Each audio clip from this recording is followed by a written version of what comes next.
treatment begins in the ambulance because you're connected. This is Government of India, Apollo partnership, now other hospitals have joined in. The other one is one of the other technologies that I believe very strongly in is the power of remote care. And in the remote care realm, in that same institution, Nizam's, the government institution, and Ms. Ranjan, I'm happy to say that we have the same robot. Ruma's been using it for a while, and we have a few others in other locations, and it's a powerful robot. We also are test piloting the Indian-made robot in one of our hospitals. Moving on to this aspect of remote care. Many years ago, I believe all of you are aware that a laparoscopic surgery was done by a surgeon in New York on a patient in Europe.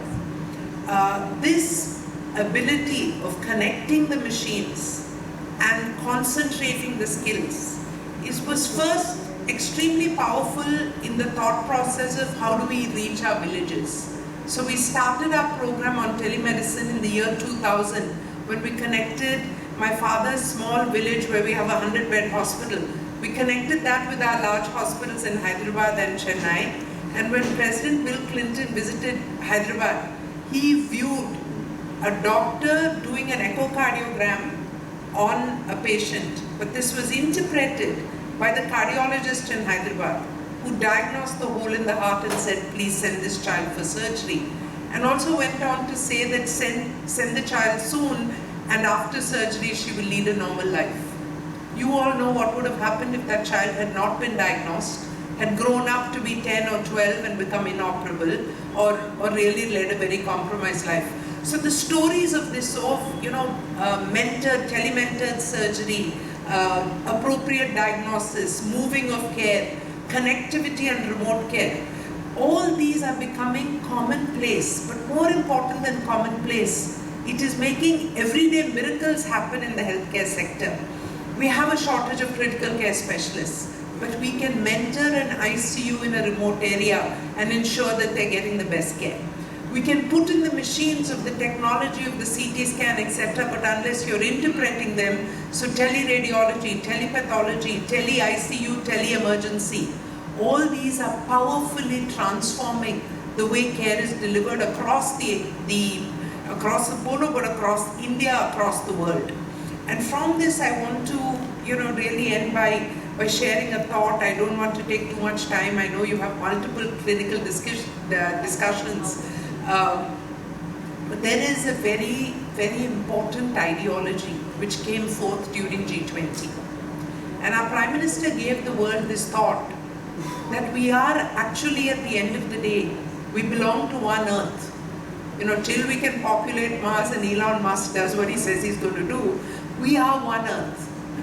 And in that one earth, despite the divisions of country, of religion, of various things, we are one family. And it is in that ideology that we should come together to protect each other and build one future. And build that future which is better than the future that we foresee today.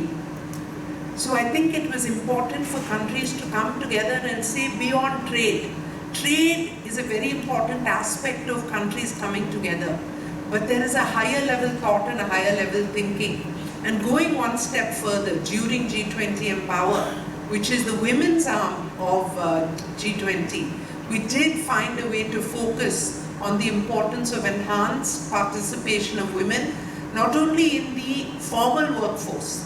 And I'm stressing on the word formal because while women's participation in the formal workforce is under 30%, they actually do 2.5 times the work in the informal, and the care economy is undervalued, underrepresented, and it is under-innovated. So if we can have a robot to do some work at home for the care economy, Mr. Jayesh, Ranjan, we will really, the women of the world will thank you. But beyond the jokes, beyond the story, it is important for the world to recognize and to create an equalization of women. You see here, one woman, Dr. Ruma Sinha, did, and we have some amazing surgeons in urology, in heart using robot, all these. But she stood up there with her own and said, I'm doing equivalent to any one of them.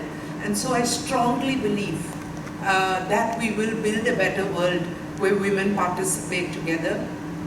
I congratulate all of you first for your dedication to the profession. I request you to retain and maintain the highest standards of care and of ethics, because it is only with the combination of these two that we will maintain what is most valued, what is most important in the healthcare profession, and that is the trust of the patients. End of the day, that is what makes them better. It is your care, your cure, but their mental state that this doctor is going to make me better. So let us protect that precious role that we have.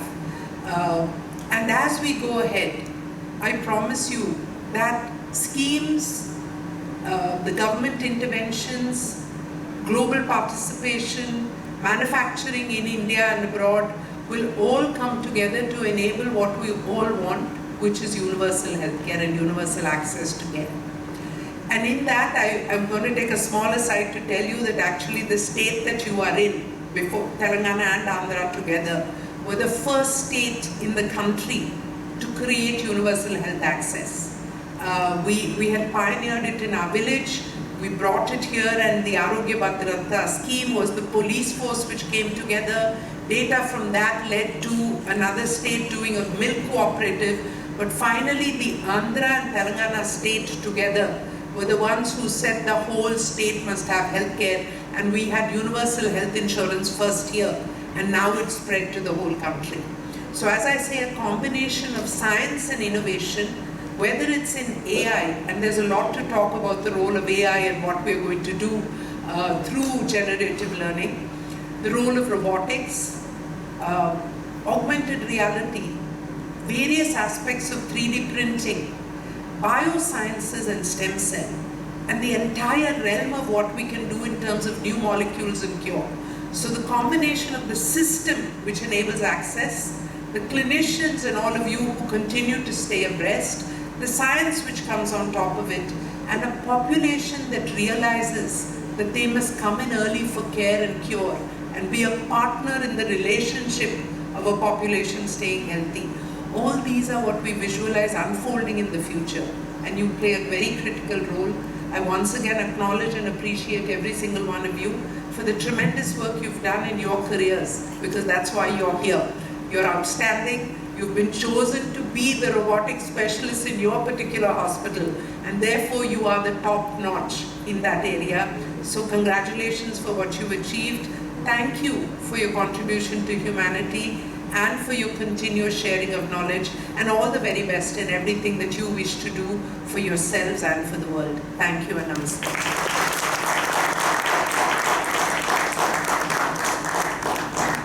Thank you, Mrs. Reddy, for that encouragement that you've given all of us here. Moving on to the next agenda, the more that you learn, the more places you will go. Those people who develop the ability to continuously acquire new and better forms of knowledge that can apply to their work and to their lives will be the movers and shakers in our society for the indefinite future. Keeping this thought in mind, we've decided as AGRS to release a newsletter which is going to be circulated to give us what is the latest and the top-notch in the robotic industry field. I'd like to request ma'am to please inaugurate.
That we are going to be updating all of you, and we'll be circulating this amongst our members, and the name came out as being docked because I think yes, the idea has to get docked in our head that we have to do more and more robotic surgery safely and well, right?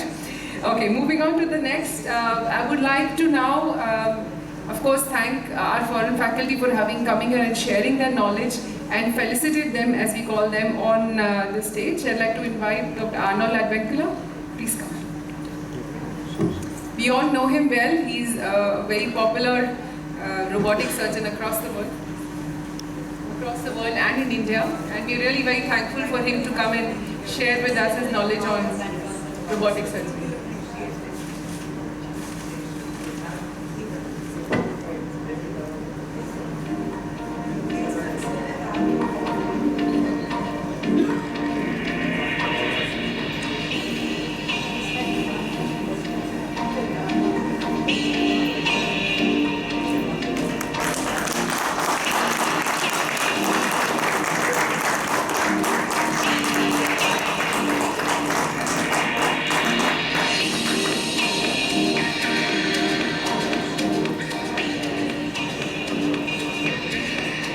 Next, we have Dr. Joseph from Singapore, NUHS. Please welcome. Thank you.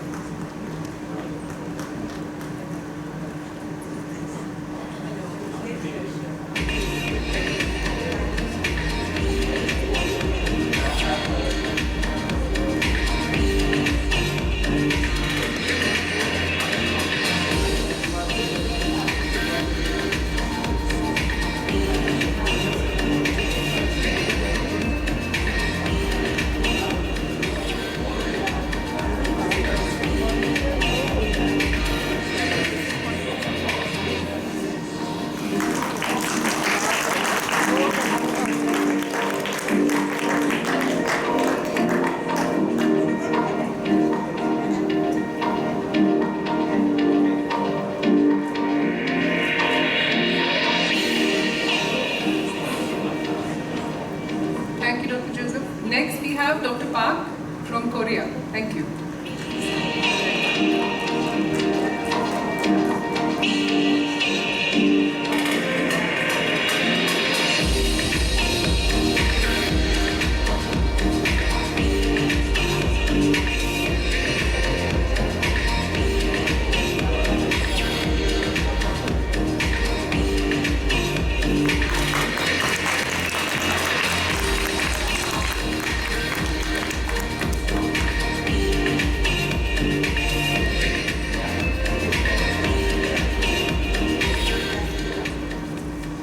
Dr. Tony from the United Kingdom.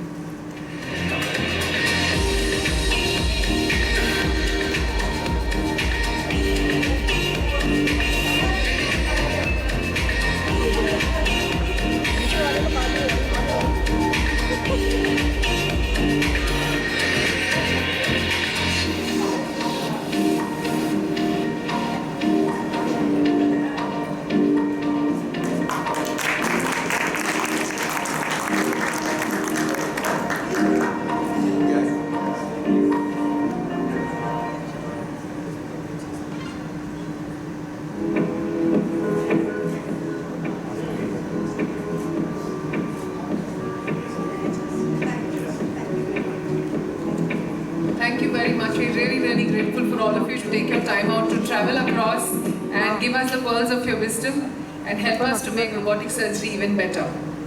Progress lies not in enhancing what is, but in advancing what will be. I think our 7 executive members that we got together to make the AGRS really believed in that. And as a part of AGRS, we are conferring the diploma program to our EC members. At the first, I would like to, of course, call upon Dr. Uma Sinha to please receive the diploma.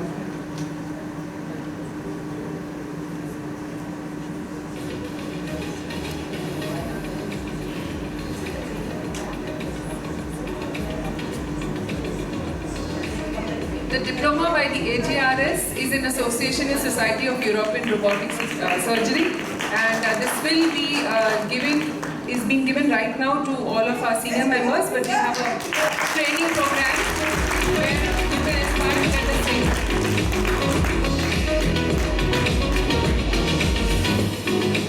Dr. Rama Joshi, our Vice President.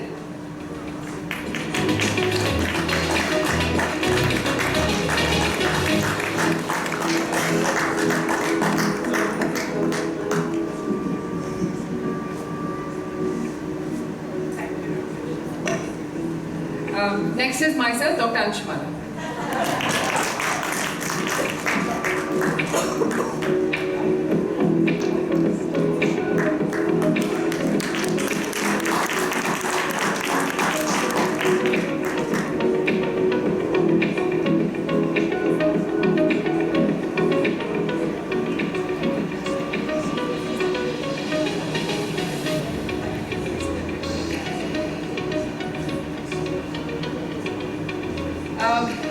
Dr. Anupma Bahadur.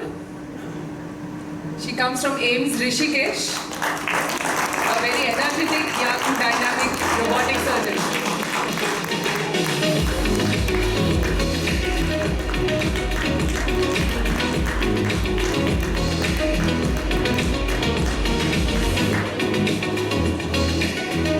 Dr. Yogesh Kulkarni, the gynae oncosurgeon from Kokila Bain Dhirubambani Hospital and also the treasurer of AGRS.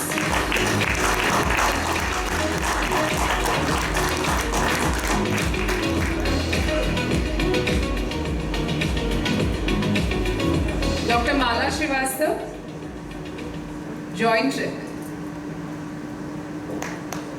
Treasurer of AGRS from Delhi.